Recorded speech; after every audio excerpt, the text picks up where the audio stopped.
Hello friends, welcome to Kumudha சமையல். நீங்கள் நம்ம சேனலை இன்னும் சப்ஸ்கிரைப் பண்ணாமல் பார்த்துட்ருக்கீங்கன்னா மறக்காமல் சப்ஸ்கிரைப் பண்ணிடுங்க.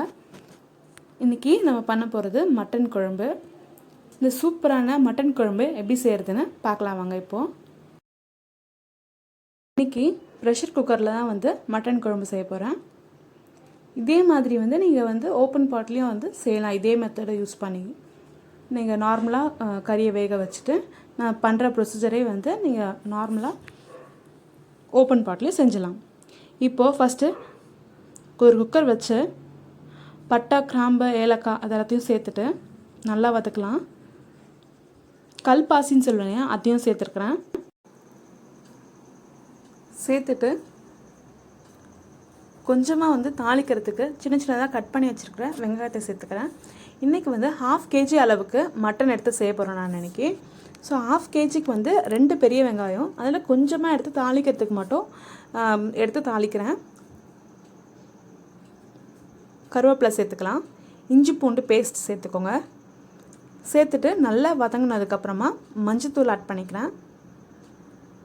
குழம்பு மிளகாய்த்தூள் ஆட் பண்ணுறேன். அதுக்கப்புறமா குழம்பு மிளகாய்த்தூள் ரெசிபி ஆல்ரெடி நம்ம வீடியோவில் நம்ம சேனலில் அப்லோட் பண்ணியிருக்கோம். அந்த வீடியோவை மறக்காமல் செக் பண்ணி பாருங்கள்.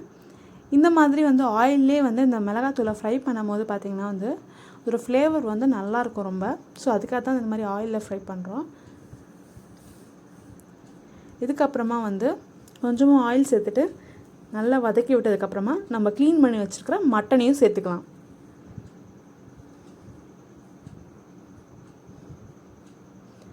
மட்டன் சேர்த்துட்டு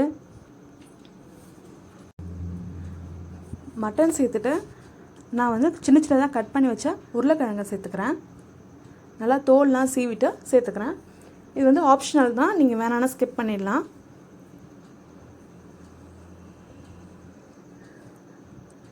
இப்போது இந்த மசாலாலே நல்லா ஃப்ரை ஆகணும். அது அப்புறம் கொஞ்சமாக தேவையான அளவுக்கு உப்பு சேர்த்துட்டு வெங்காயம், தக்காளி 2 பெரிய தக்காளி எடுத்துருக்கேன்.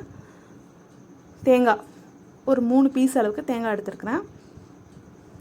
இப்போ இது எல்லாத்தையுமே தண்ணி சேர்க்காமல் நல்லா ஃபைன் பேஸ்ட்டாக அரைச்சிட்டு சேர்த்துக்கலாம். இப்போது மிக்ஸி ஜாரில் இருந்து அப்படியே உங்களுக்கு தேங்காய் வேணாம், தேங்காவை ஸ்கிப் பண்ணிடலாம். இப்போ இதை சேர்த்துட்டு எந்த அளவுக்கு உங்களுக்கு கிரேவி தேவையோ அந்த அளவுக்கு தண்ணி சேர்த்துக்கோங்க.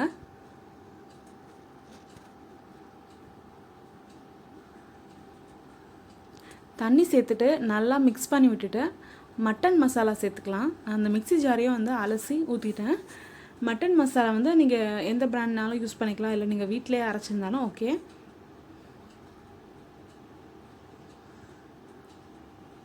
இல்லை மசாலா ஃப்ளேவர் பிடிக்காதுனாலும் ஸ்கிப் பண்ணிடலாம்.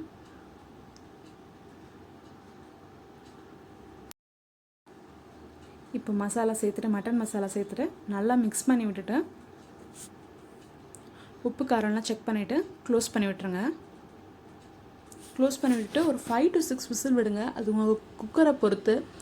சில குக்கரில் 5 to 6 விசில்லே நல்லா குக் ஆகிடும். சில குக் ஆகலைன்னா நீங்கள் இன்னும் ஒரு விசில் கூட விடலாம். இப்போ கறி வெந்திருக்கான்னு செக் பண்ணிவிட்டு வெந்திருந்ததுன்னா கொத்தமல்லி தூவி இறக்கிடலாம். இப்போ பார்த்தீங்கன்னா நான் செக் பண்ணி பார்த்தேன், கறி நல்லா வெந்திருக்கு. ஸோ கொத்தமல்லி தூவி இறக்கிட போகிறேன்.